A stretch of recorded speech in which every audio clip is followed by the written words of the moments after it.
This weekend and for years, Endicott native John Bones Jones was on top of the world, a UFC champion and a truly once-in-a-lifetime fighter. All of that took a drastic hit today. Jones is tested positive for cocaine after a random drug test on December 4th before UFC 182 this past weekend. Now, the results took weeks to process, and now Jones has voluntarily checked himself into a drug treatment facility.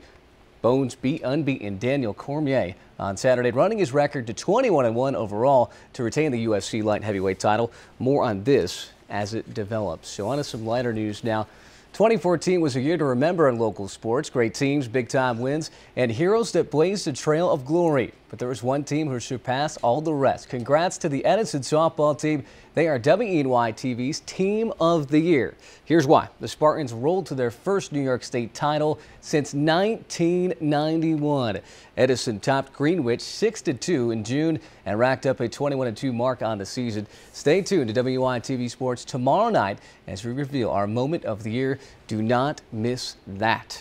Well, the latest edition of high school basketball rankings are out in New York State. Newfield comes in on the top of the whole heap, the top of the list of area teams on the boys' side at 10th in Class C. Moravia is 17th, followed by Trumansburg, T-Burg at 19th in C. On the girls' side, Horseheads is 8th in Class AA and Waverly 12th in Class B. Highlights tonight of all your basketball with Jenna Cottrell at 11. More recognition for Mansfield's Charles Pemberton. And let's say it again, mad props. I love saying that.